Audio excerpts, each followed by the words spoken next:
of you know Priyanka Chopra Jonas? Such a dick move that is. Your name is Priyanka Chopra. You've used Priyanka Chopra your entire life. No matter where you go and what your accent is, why would you pronounce your name differently? It's such a dick move. When I was in France, for example, people would call me Apakashita Kumar because that's how it worked with their accent. I didn't introduce myself like that. Hi, I'm Apakashita Kumar. I would sound like a nutcase. Anyway, I bought her book Unfinished. It's called Unfinished because she's not old yet and she has plenty more which is going to happen in her life. And so I bought this and I decided to read it. And now I'm going to save you from having to read this book. Because very honestly, this could have been an article or like a 2-page spread in a magazine. Most of it is a mix of information on social media and her own interviews and things that we know about her. And so I don't think she needed to write a book. But she did, so let's talk about it.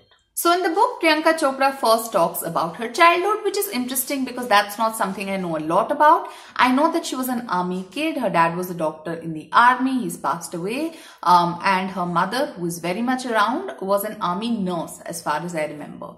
So she talks about her childhood in a very small town in Uttar Pradesh in India called Bareilly. And she talks about small town life. She talks about school there. She talks about positively about her life there. And then she has a phase where she goes to the US for her higher studies, high school.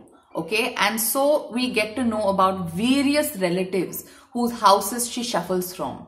And so she moved from place to place. She moved to Minnesota. She moved to Iowa. So she talks about her experiences in each place. In some, she fit right in, and in some, she was treated as the other. She was discriminated against because of the color of her skin, or, you know, how she looked. And so she covers that very nicely. I really liked that part.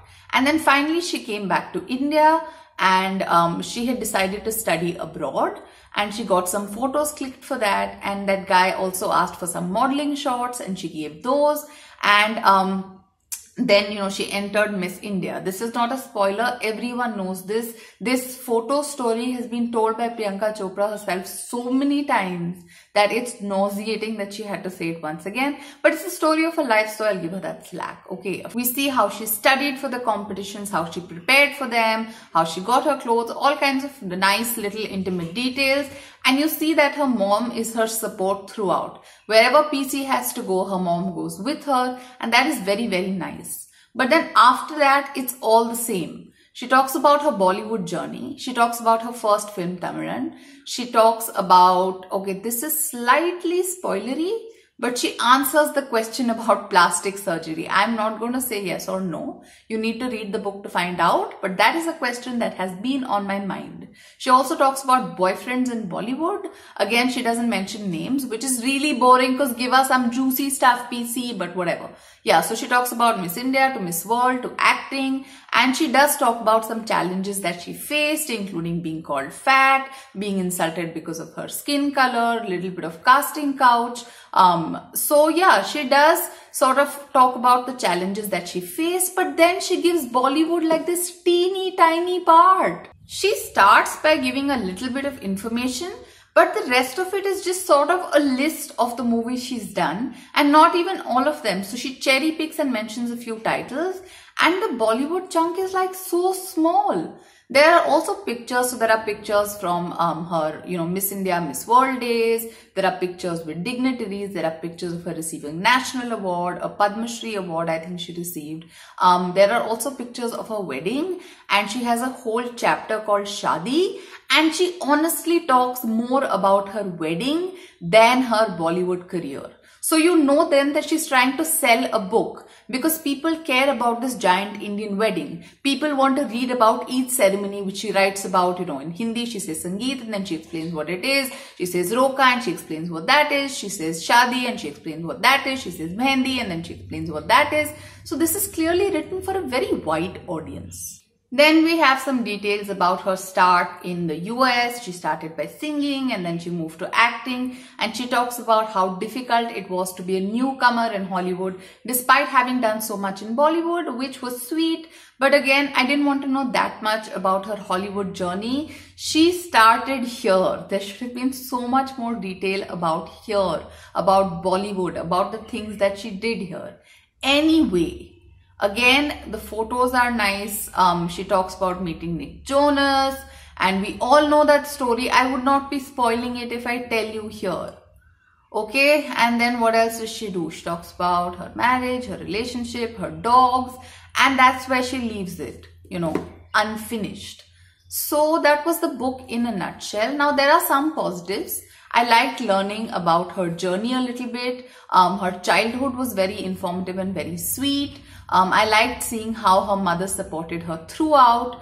I liked learning that she received certain awards. I liked learning that she was the first South Asian woman to be the lead on a TV show in the US. But there are so many negatives. Like I said, this could have just been an interview. If you've read anything about Priyanka Chopra, you know most of these things already.